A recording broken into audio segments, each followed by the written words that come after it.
नमस्कार दोस्तों, स्वागत है आपका हमारे चैनल पर। गौरव शीशे में बाल संवार कर मेरी तरफ पलटे और आंखों में ढेर सारा प्यार समेट कर बोले, बोलो निधि, फिर शिमला चलना है, तय रहा। लाश से मेरा चेहरा लाल हो उठा और मैं दूसरी तरफ मुंह फेर कर सकुचाई से चुप बनी रही। अभी 4 दिन पहले जिस अजनबी पुरुष के साथ मेरे माता पिता ने मेरे भाग्य की डोर बांधी है, उसके बारे में तो मैं अभी कुछ भी नहीं जानती। न मुझे गौरव के स्वभाव का पता है, न आदत का, न उसके खाने पीने की पसंद मुझे मालूम है, न ही उसकी नापसंद। फिर पहले कभी पहाड़ भी नहीं देखा। सब कुछ अनजाना। ऐसी अनजानी जगह चलने को ऐसे कैसे एकदम से हाँ कह दूँ। देखो निधि, इस तरह गूंगे बने रहने से तो नहीं चलेगा। तुम्हें शिमला पसंद ना हो तो मसूरी चलते हैं। बोलो कहाँ चलना चाहोगी। इस बार पहाड़ के 2 खूबसूरत शहरों में से किसी एक का निर्णय करने के मोड़ पर जब गौरव ने मुझे ला खड़ा किया तो मेरा कंठ सूख गया। भला इन दिनों मेरे लिए शिमला और मसूरी में क्या फ़र्क है। दोनों शहरों के लिए मेरी घबराहट तो एक जैसी है। इससे पहले कि मैं कुछ कह पाती, मेरी बड़ी ननद ने कमरे में प्रवेश करते हुए कहा, अभी तक जाने का फैसला नहीं हुआ क्या। नहीं दीदी, गौरव ने दोनों अंगूठे हिलाते हुए कहा, मेरी मानो तो शिमला ही जाओ। आजकल बर्फ़ का नज़ारा भी देखने को मिलेगा। दीदी ने आंखों में चमक भरकर कहा, मैं भी यही कह रहा था दीदी। फिर बड़े भैया और भाभी भी तो शिमला ही गए थे। गौरव ने भी चहक कर कहा, अपने बड़े भैया के पद चिन्हों पर ही चलना देवर जी। बड़ी भाभी ने हंसकर कहा तो लगा आज न जाने कितने दिनों बाद ठिठोली की होगी उन्होंने। मानसिक संतरास में चुप्पी ओढ़े जीती रही बड़ी भाभी इस तरह घर में डोलती थी मानो उनका शरीर यहाँ और आत्मा पति के संग हो। कई बार उनका ध्यान इतना आत्म केंद्रित होता कि पुकारे जाने पर भी वे सुनती नहीं थी। सबको उम्मीद थी कि छोटे भाई के विवाह पर मेजर भैया जरूर आएंगे, पर वे देश की सेवा के लिए श्रीलंका में ऐसी जगह तैनात थे कि विवाह में नहीं आ पाए। मेजर भैया घर के बड़े लड़के और मेरे ससुर के बड़े भाई के पुत्र हैं। दोनों भाइयों का आपसी स्नेह उन्हें अभी तक एक ही घर में बनाए हुए है। बड़ों के साथ बच्चों का प्यार भी कम नहीं है। बड़ी भाभी ने जिस प्यार और अपनेपन से मुझे घर में अपनाया था, उस स्नेह ने मुझे अपनी सास की कमी नहीं महसूस होने दी। दहेज को लेकर या बारात की मेहमानदारी को लेकर नववधु अक्सर जो कटु वाक्य सुना करती थी, वे मैंने नहीं सुने। बड़ी भाभी ने मेहमानों के विदा हो जाने पर घर की जिम्मेदारियों से मुझे धीरे धीरे अवगत करा दिया। रसोई दिखाकर बड़ी भाभी ने मुझे घर के सभी सदस्यों की रुचि अरुचि, मिर्च मसाले की पसंद आदि से परिचित करा दिया था। बड़ी भाभी के रहते मुझे किसी बात की चिंता न थी और अभी बड़ी दीदी भी तो 2 हफ्ते रुकने वाली थी और गौरव पर पहाड़ चलने की धुन सवार थी। जिस शाम शिमला चलने का फैसला हुआ, उस शाम घर पर वज्रपात हुआ। सेना से टेलीग्राम था जिसमें बड़े भैया के वीरगति को प्राप्त हो जाने का समाचार था। इस खबर के साथ ही घर में दुखों का अंबार टूट पड़ा। भाभी के रुंदन में पूरा घर डूब गया। बड़े भैया के 2 नन्हे मासूम लड़कों को देखकर सबका कलेजा मुंह को आता था। उस दुख के सैलाब में हमारे विवाह की खुशी अखंड डूब गई। सेना में संलग्न होने के कारण इस प्रकार की घटनाएं चाहे कितनी भी संभावित क्यों न हो, हर फौजी परिवार को यह आशा रहती है कि हर अमंगल अनिष्ट किसी दूसरे का ही होगा। उसका फौजी सकुशल वापस आ जाएगा। हर व्यक्ति के अपने प्रति यह पक्षधरता क्यों है, पता नहीं। दुख के अंबर में डूबे हम सभी अनिश्चित भविष्य के भंवर में डूबते उतरते रहे। संवेदना प्रकट करने वालों का घर में तांता लगा रहा। दुख भरे माहौल की भी अपनी व्यवस्था थी। कभी किसी का संदेश सुनना पड़ता तो कभी तार रिसीव करने पड़ते, कभी बड़ी भाभी के आंसू पोंछने पड़ते तो कभी रिश्तेदारों के साथ स्वयं भी कातर होना पड़ता। इस दुख के सैलाब में मैं अपने विवाह की मधुरिमा तो भूल ही गई। याद भी नहीं रहा कि शिमला जाना था। एक बार भी गौरव का ध्यान नहीं आया। इन पिछले 10 दिनों में वे डबल बेड पर अकेले कैसे सो रहे हैं। बड़ी भाभी के साथ जमीन पर सोते मुझे जरा भी ध्यान नहीं आया। मुझे तो याद रहती थी कल की व्यस्तता, अपने ससुर और उनके बड़े भाई की पनीली आंखें और मेजर भैया के दोनों बच्चों का भविष्य। दुख की अंतिम कड़ी 13वीं के बाद सब चले गए। बड़ी ननद भी। बड़ी भाभी को उनके पिता लिवा ले गए और घर में पीछे रह गया एक गहरा सन्नाटा। उस सन्नाटे की केंद्र बिंदु बड़ी भाभी चाय वहाँ नहीं थी, पर मैं ना रेडियो सुनती थी, ना कैसेट। गौरव घूमने चलने को कहते तो मैं बहाना बनाकर टाल जाती। वे फ़िल्म देखने का आग्रह करते तो मैं घर के वीसीआर पर फ़िल्म लगाने की मनुहार करती। एक दिन गौरव का दूध बनाकर मैं कमरे में पहुंची तो वे तिरछी निगाह से मुझे देखते हुए बोले, तुम्हें क्या हुआ है निधि? मुझे? क्यों? मुझे क्या हुआ? मैं हैरान होकर अपने शरीर पर दृष्टिपात करते हुए बोली, तुम बीमार हो? गौरव ने जैसे मुझसे मेरा परिचय करवाते हुए कहा, तुम्हें ऐसे ही लगा होगा, मैं तो ठीक हूँ। मैंने गौरव को छू कर कहा, आदमी मन से भी बीमार हो जाता है। निधि, चलो अब शिमला चलते हैं। गौरव ने मेरे कंधे थपथपा कर कहा, बड़ी भाभी को बुरा लगा तो न जाने कैसे कह पाई मैं। क्या तुम कभी पूरे संसार की जिम्मेदारियों से निकलकर मेरी तरफ भी देखना पसंद करोगी? गौरव ने कमरे का दरवाज़ा बंद कर मुझे सख्त आवाज़ में घूरते हुए कहा तो लगा शायद मैं कुछ गलती कर रही हूँ, पर कहाँ? मैंने तो अपनी तरफ से किसी का दिल नहीं दुखाया। मुझे कुछ न सूझा तो मैं चुप रही। गौरव कुछ क्षण मेरे जवाब की प्रतीक्षा करते रहे, फिर बोले, तुम सारे दिन भाभी के दुखड़े को इस तरह सुनाती हो कि मुझे अपनी शादी के नएपन पर गिल्ट होने लगता है। जानती हो तुम, गौरव ने अपने शब्द संयम की कमान पर पूरी सतर्कता के साथ छोड़े थे, पर उस दिन मैं जैसे जमीन पर आ गिरी थी। कुछ देर गौरव को देखती रह गई थी, फिर पास आकर पति का हाथ अपने हाथ में लेकर बोली, आई एम सॉरी डियर। उस दिन से मेरे दो बाग हो गए थे। एक सिर्फ गौरव के लिए था, ये जैसा चाहते थे मैं वैसा करने को तैयार रहती। दूसरी तरफ था मेरा संवेदनशील मन। एक शाम गौरव लौटे तो बहुत खुश थे। बाहर से ही बच्चों में चॉकलेट द्वारा अपनी खुशी बांटते हुए वे घर के भीतर आए थे। उस दिन बड़ी भाभी भी हंसी थी उनकी हरकतों पर। घर जैसे अपने पुराने डर्रे पर लौट रहा था। रात को रसोई का काम निपटाते निपटाते जब तक मैं अपने कमरे में पहुंची, गौरव करवट बदल कर लेट चुके थे। मैंने उनके करीब बैठकर अपनी उपस्थिति जाहिर की, पर वे कुछ नहीं बोले। मैंने मुस्कुरा कर उनके बालों में उंगलियां फेरी। नाराज हो? नहीं तो, दो टुक जवाब। हो तो? मैंने उन्हें मनाया। नहीं, नाराज क्यों होने लगा? वे पलटे। यही तो मैं कह रही हूँ, न जाने तुम ये कैसे मान लेते हो कि मैं तुम्हारे साथ नहीं हूँ। मैंने उसे मनाया। हो सकता है अगर मैं ये मान लेता तो तुम जरूर मेरे साथ नहीं होती। वे सीधे मेरी आंखों में देख कर बोले, मुझे बड़ी भाभी का ख्याल रहता है गौरव, वे दुखी है। मैंने जैसे हथियार डालते हुए कहा, तुमने ये कैसे जाना कि मैं भाभी के विरुद्ध हूँ? कभी अपनी तरफ भी देखो निधि, ये बाल इतनी बेरुखी से क्यों अस्त व्यस्त कर रखे हैं? कहाँ है तुम्हारी बिंदिया? कहाँ है? इससे पहले कि गौरव और कुछ कहते, मैं उनके सीने में छुप फपक फपक कर रो उठी। देखो, इस इतवार को बड़ी भाभी, बच्चे दीदी के साथ घूमने जाएंगे और हम तुम शिमला चलेंगे, ठीक है? उन्होंने मुझे अपने अंक में समेट लिया तो जैसे सब सहज हो गया। पहली बार पत्नी को बाहर घुमाने ले जाता पति जितना प्रसन्न होता है, गौरव उतना ही प्रसन्न था। मेरे मन पर जो दुख का कोहरा छाया था वह ज्यों का त्यों था। चलते हुए घर के दोनों बुजुर्गों को प्रणाम करते वक्त मेरी आंखें गीली हुई तो वे गौरव के गुस्से की आंच से सूखी। रास्ते भर मनोरम प्राकृतिक छटा निहारते हम दोनों जब सर्पीली सड़कों को पार कर शिमला पहुंचे तो मन आनंद से भर उठा। गौरव के साथ कमर पर सामान लादे कूली के पीछे पीछे चलते हुए मेरा मन कभी हरी भरी घाटियों में उतर जाता तो कभी चीड़ के जंगल में खो जाता। ठिठक कर गौरव से कुछ कहना चाहती तो न जाने क्यों घर याद आ जाता, बड़ी भाभी और बच्चे याद आ जाते और मैं चुप रह जाती। देर होटल के कमरे में सामान रख हम दोनों कुछ लेटे रहे। मैदान की उम्मस से भागे आए सैलानियों को जो पहाड़ की हवा मोहती है उसमें थकान नहीं रहती। हम दोनों भी चाय पीकर टहलने निकल पड़े, एक दूसरे की बाहों का सहारा लिए, एक दूसरे के स्पर्श की भाषा सुनते समझते हम बहुत दूर निकल आए थे।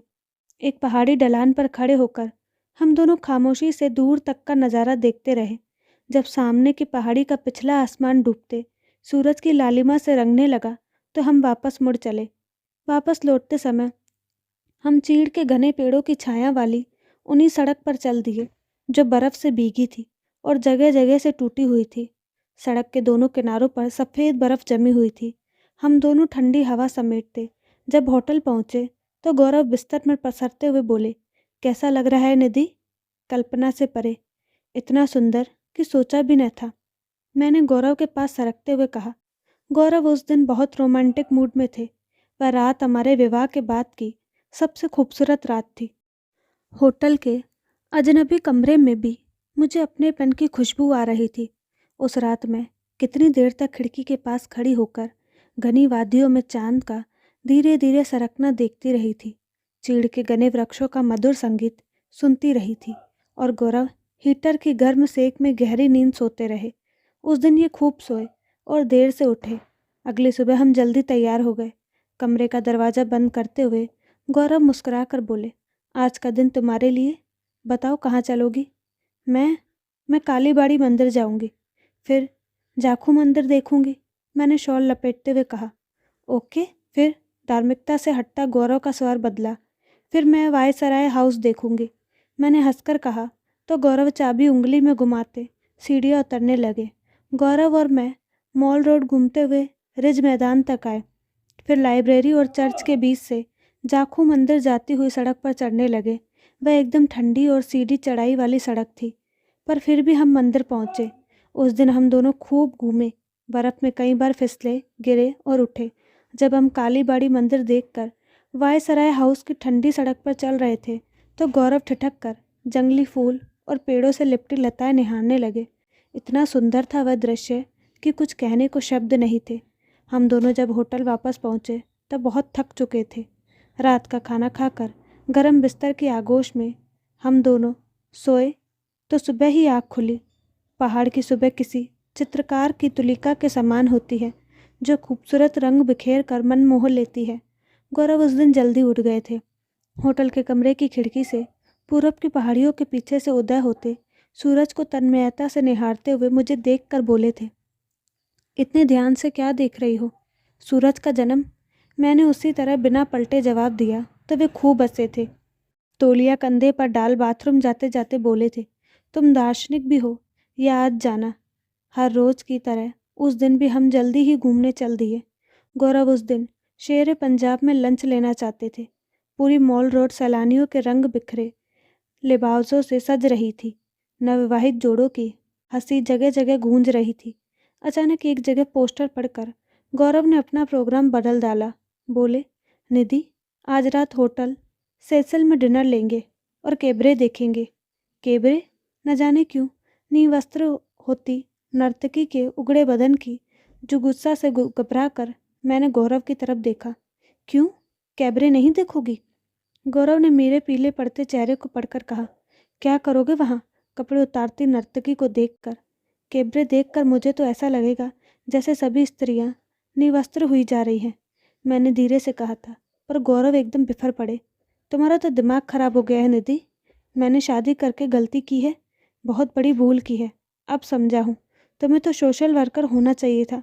गौरव गुस्से में वापस लौटे तो सीधे होटल के कमरे में पहुँच कर ही रुके। गौरव का क्रूर व्यवहार देखकर मैं घबरा उठी थी। वे करवट बदल कर पलंग पर लेटे थे। कुछ समझ न आया तो मैंने कहा, आज खाना नहीं खाना है क्या? गौरव कुछ नहीं बोले। सुनो, मुझे भूख लगी है, मैंने उन्हें अपनी जिम्मेदारी का एहसास करवाने की गर्जे से कहा। वेटर को बुलाकर खाना मंगा लो।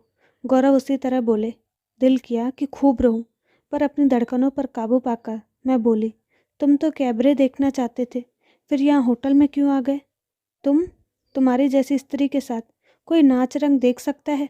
गौरव ने लगभग फुफकार कर कहा।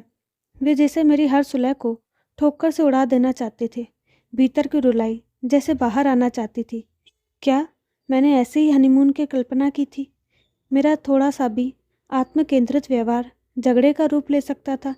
इसलिए मैंने तटस्थ होकर नरमी से कहा, अच्छा चलो, अब देर मत करो, उठो, वह नीला सूट पहन लो, तुम्हारे ऊपर वह खिलता भी खूब है। गौरव कुछ नहीं बोले। पति को यूं लेटा देख मेरा भी मन हुआ पैर पटक कर बिस्तर पर पसर जाऊं, पर मेरी एक भूल मेरे दाम्पत्य जीवन को बिगाड़ सकती थी। यही सोच मैं उठी और तैयार होने लगी। लाल हरी बनारसी साड़ी का पल्लू सिर पर रख कर जब मैंने परफ्यूम लगाया तो गौरव पलटे। बोले, इस तरह लज्जावती बनकर कैबरे देखने जाओगी तो तुम्हें कहो ना। मैंने लगभग मनुहार भरे स्वर में कहा। मेरा वाक्य सुन वे कुछ पिघले। मेरे कपड़ों में से मेरा गरम सलवार सूट, स्कार्फ, गरम कोट और दस्ताने मुझे पकड़ाते हुए बोले, अच्छा चलो चलते हैं। होटल में कैबरे देखते हुए अन्य दर्शकों की भांति गौरव भी बहुत प्रसन्न थे। हर जोड़ा उस नृत्यांगना को देख रहा था। न जाने कितनी जोड़ी आंखें उसके बदन को निहार रही थी, पर मैं शर्मसार हुई जा रही थी। कैसा शेमफुल था वह, डिस्कस्टिंग। मेरे साथ गौरव ने अगर बेमन से धार्मिक मंदिर देखे हैं तो मैं उसकी पसंद से क्यों पीछे हुई, यही मैं सोच बैठी। इसी तरह घूमते झगड़ते हम 2 दिन और शिमला रुके। कई बार हमारी तकरार हुई। हर बार गुस्से से मुंह फुलाए पति को मैंने ही मनाया। तब लगता था अपना सम्मान, अपनी प्रतिष्ठा, सब कुछ खोए जा रही हूँ मैं। शिमला में बिताए दिनों की खट्टी मीठी यादें लिए जब हम घर पहुँचे तो बाबूजी हमें इंतज़ार करते मिले। अकेले हरिया के साथ दोनों बुजुर्गों ने 10 दिन बिताए थे। बड़ी भाभी बच्चे अभी नहीं लौटे थे। बाबूजी मुझे बहुत थके से लगे, कमज़ोर से। मम्मी होती तो शायद बाबूजी की रूपरेखा ही कुछ और होती। मैंने पाँव छूकर आशीर्वाद लिया तो वे बोले, खूब घूमे शिमला? जी, मैंने भीतर जाते हुए कहा। घर की दिनचर्या चल पड़ी। अब बड़ी भाभी के बिना मैंने जाना घर के हर सदस्य की अपनी अलग दिशा थी। बाबूजी का दिन अखबार से शुरू होता था तो गौरव का वेस्टर्न म्यूजिक पर की जाने वाली कसरत से। हरिया की सुबह रसोई में होती थी तो मुझे नहा धोकर पूजा के बाद ही कुछ बाता था।